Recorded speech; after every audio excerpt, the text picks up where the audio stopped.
Hi everybody, Gary Rolfe here again. 40 years of experience in the car business. But before we start on today's car, I'd like to just thank all of you that took the time to watch the last video and pass on some comments, and hopefully that's been really helpful. Today we're going to do something different. I'm looking at a car on behalf of a client today for a 17-year-old son. The car we're looking at is a Volkswagen Polo Moda. Let's have a look. So here we are, Polo 1.2. Obviously that's low on insurance, dry, insurable for these young people. But what we want to know is this car safe? Unfortunately, there are a lot of cars out there that haven't been recorded, and they're back out on the streets having been insurance write-offs and things, and we just want to make sure that we're not putting our young people into these sort of cars because they're dangerous. So let's start. Let's have a look at this. So here we go. Here, we've got the wheel's got scrapes on it. It's going to have scrapes. This sort of market, money, you've got to accept a few things. It's going to have bumps and bruises, and quite likely this car's been a other first-time driver's car in its past. So what we look for here is just making sure there's no great big chunks or anything that's totally untoward with it. It's fine, it's okay, not particularly lovely to look at, but it's okay. Here we have got some exterior rust. Underneath, it's fine, there's no holes here.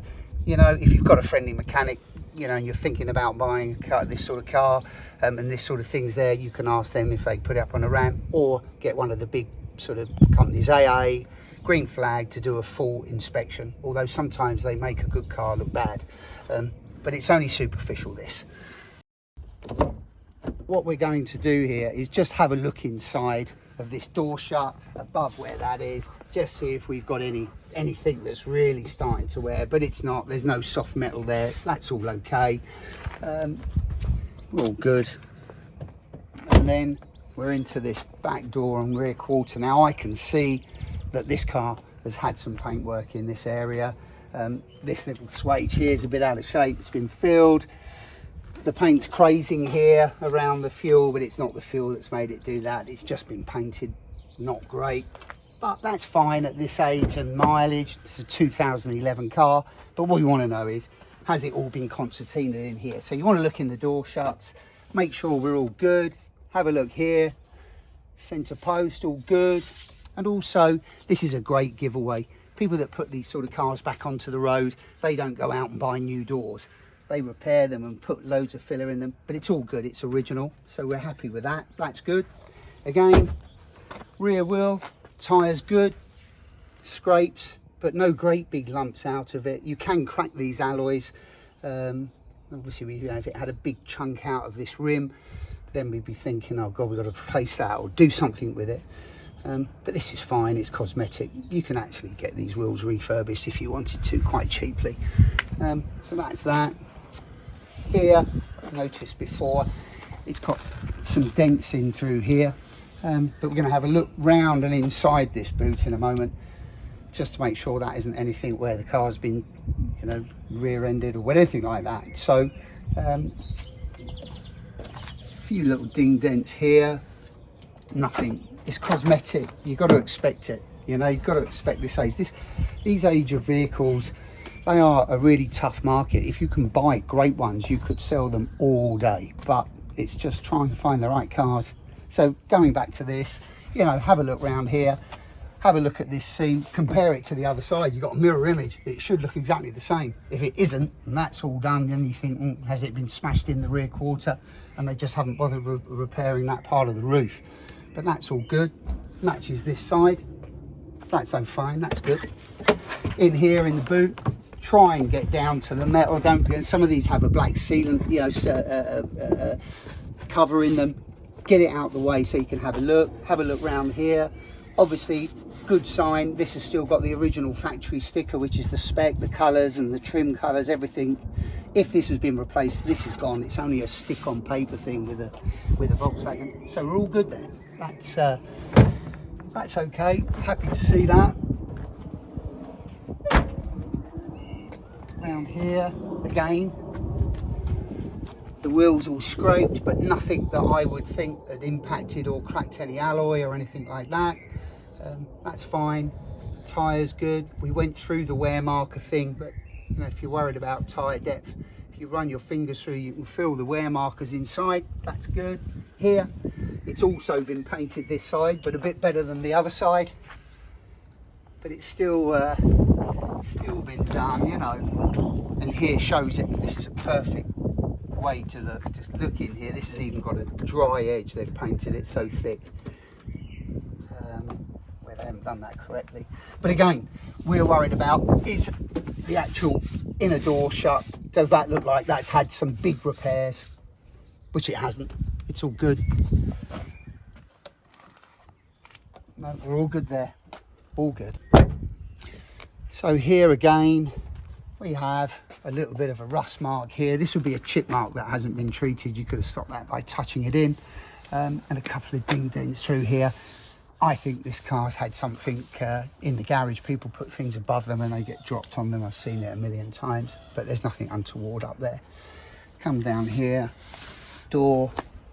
Again, a bit of bubbling on this sill. The best, you know, on a sort of dealer sort of inspection, you can't get your fingers through anything. You can't push it away. It's cosmetic. But most probably in the future will need to be treated. But just to have a look above it, make sure we're all good and solid here, which we are. So what's nice to see here is we've still got the Volkswagen sticker still here with the chassis number showing, and also the airbag sticker. That all goes to show that the actual mainframe of this vehicle is still original from the factory. Yes, the doors may have had some paintwork and bits and pieces, but we've checked the inner frames of the doors. They're all good. And it's just something you've got to live with this age of vehicle. So I've done an HPI check before I've come to look at this car, just so I'm armed with it. And what you're looking for here is, yes, the vehicle ID, they recognise the car, denotes that we haven't got two halves of two cars put together. Stolen, no. Finance, no. Security watch, no. Insurance write-off, no. Insurance write-off. Theft, no. Condition inspected, no. You want all of those to say no. You don't want them to be like it's, you know, one thing or the other. They've either yes it's clear or no it isn't. In my opinion, if it isn't clear, unless you don't mind buying cars that have been damaged and put back on the road, then just walk away from it. Hence, I did this test before I went. I just did the check because I wouldn't have wasted my time basically. And here I've also printed off free of charge the check MOT history of the Gov website. So what this does is it obviously just confirms mileage from the point where it needed MOTing, 3 years old. So I can quickly have a look, make sure we haven't got any massive discrepancies through the run of the car each year as it's been MOT'd.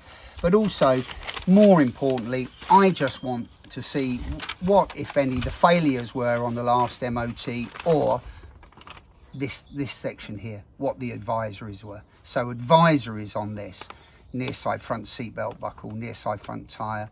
I know these have been replaced because as I've walked round, I've looked, the tyres have been replaced, but it's a good reference because these have been done. These have been put onto this system by professional MOT people, and they know what they're looking at. And if they say it needs looking at in the near future, it needs looking at in the near future, even though it's gone through an MOT. So a good way of checking. So, okay, on the HPI certification, we obviously get a chassis number. So what we're going to do is have a look on the vehicle and make sure the chassis number that DVLA hold and HPI hold are the same as on the car,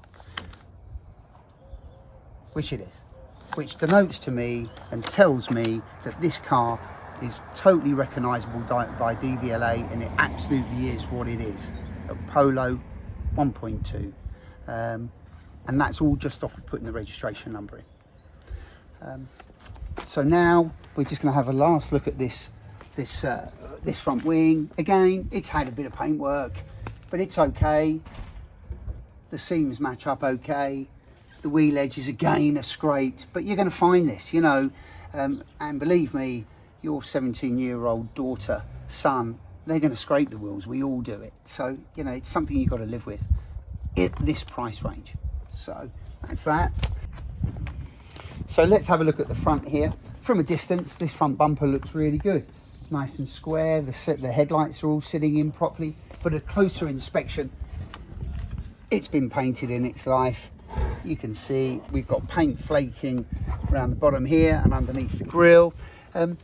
Does that mean this car's necessarily been in a massive, great big accident? No, but there's ways of checking that and making sure. So let's first off have a look at the bonnet gap to the wings. In dreadful cases, the gap that runs along here, they can be touching. I've seen them touching each other. It's awful, you know. But on this car here, this is a really good gap. It pretty well runs even, what I'd expect. And here, this side, the gap runs even. So hopefully, you know, it's just had some cosmetic paint, which we've spoken about around this car. But let's open up the bonnet and actually have a proper look to make sure.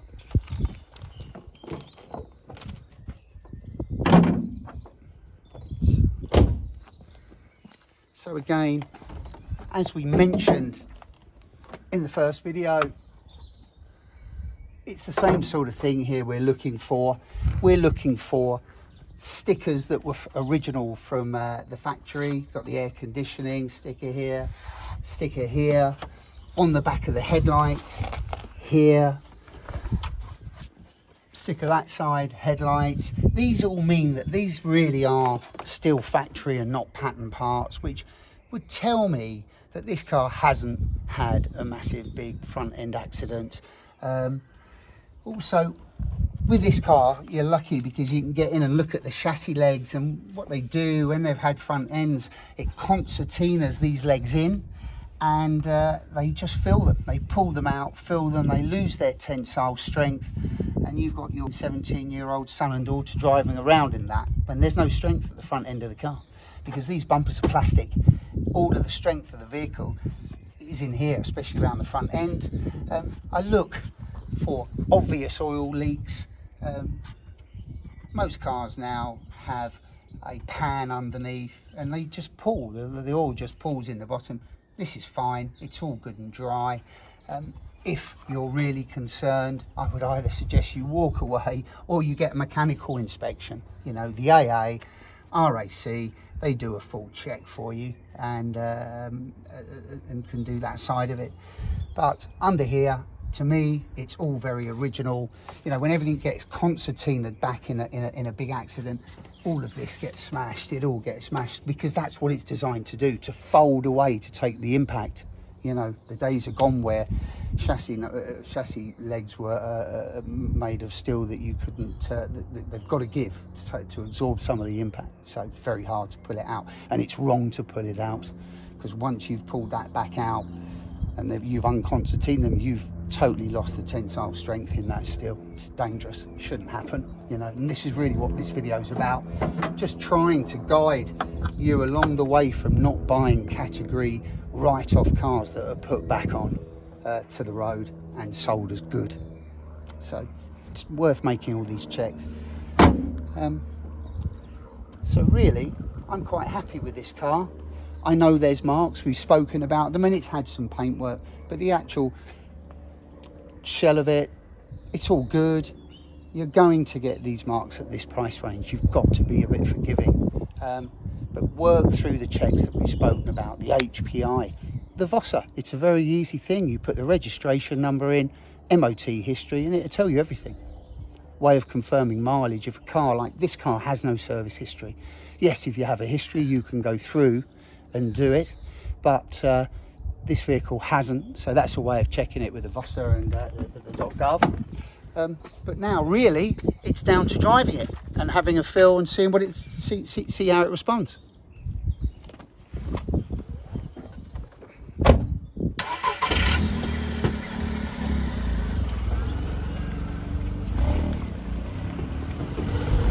driving this because I just want to listen to the car.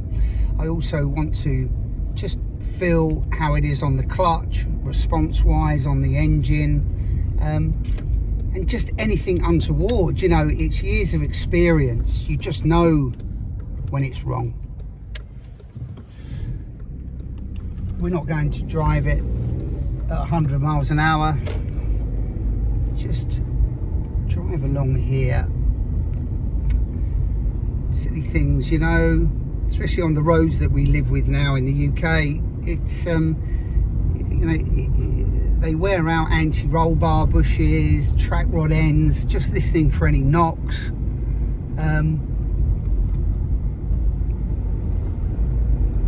Just seeing how the car's going to behave, really.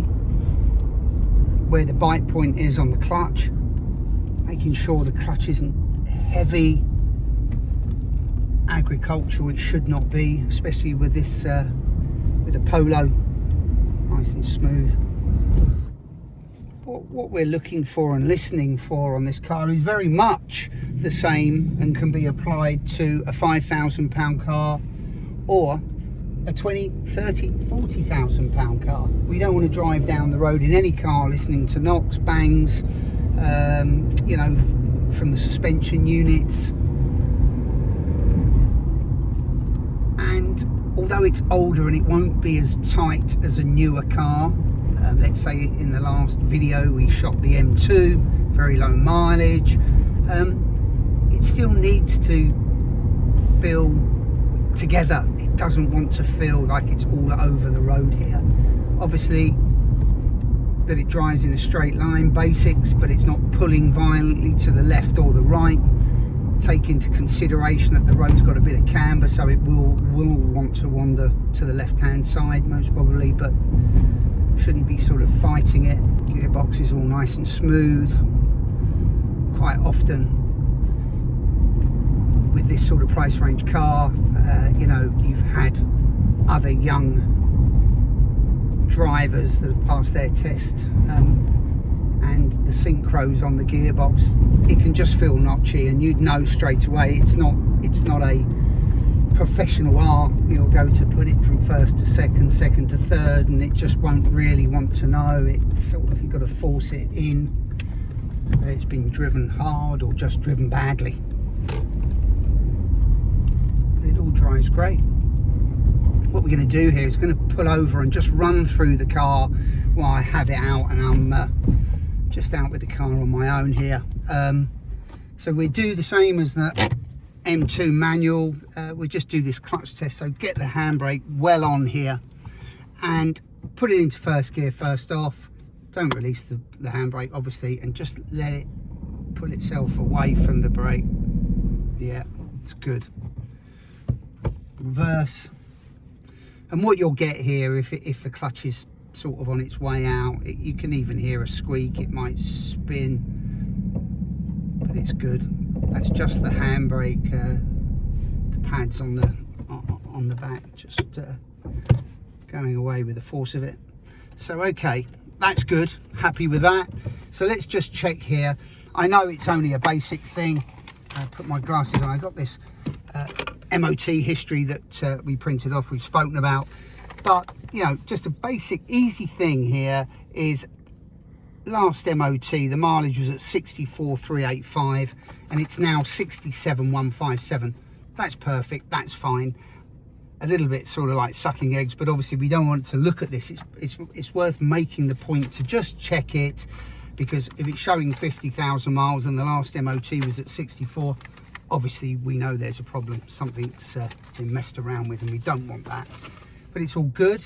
So here I'm sitting here, I'm just going to check through windows, central locking, electric mirrors, air conditioning if the car's got air conditioning that you're looking at.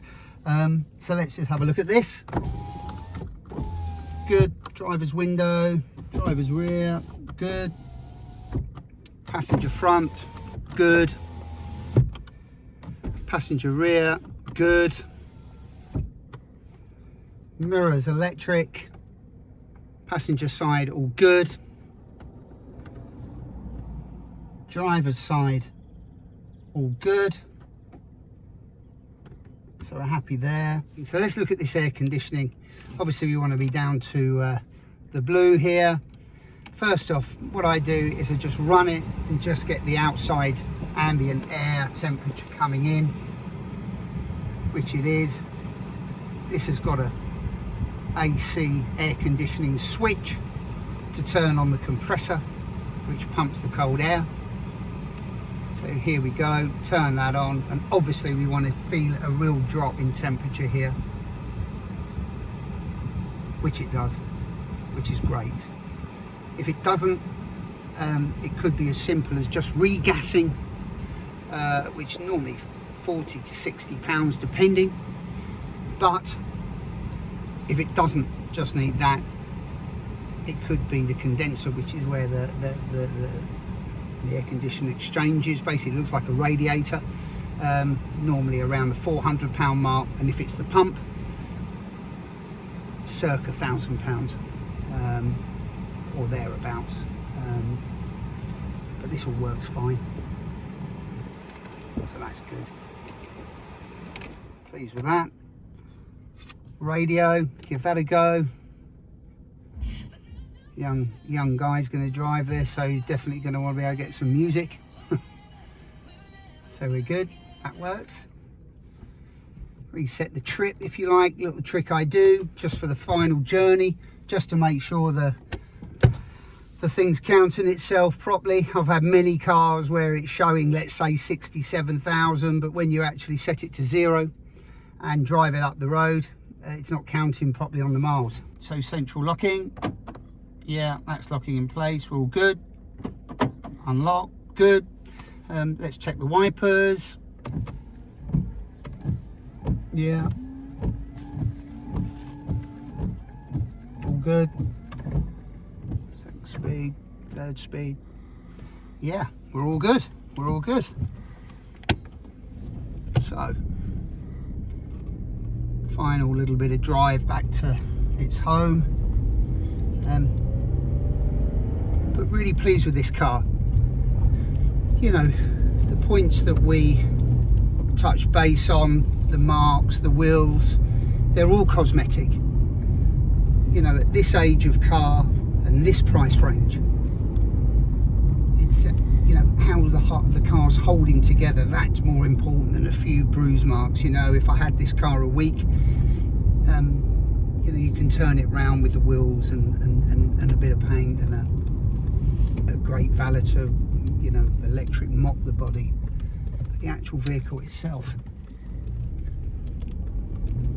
is good. And I shall recommend that it's absolutely perfect for my client's son. Yeah, and the good thing is, if you buy the right little car, you know, and Polos are the right little car, I'm not saying that's all you can go out and buy, but they hold their money so well because they're a rarity, not the Polo, but just this price range of car. It's really hard to find. Looks like there's thousands of them out there when you look, but so many of them have got lots of different stories going on that I certainly wouldn't want to put my son or daughter in. It's a good car, drives really well. Okay, so that is the test drive completed. I'm happy with that. The car drives good. We've also done the finance check. We're all clear there. We've also checked the HPI for any insurance or third-party interest in the vehicle, and we're all clear there. In my opinion, the structural side, which we've looked at, is all good. There's nothing that's totally untoward. No red flags.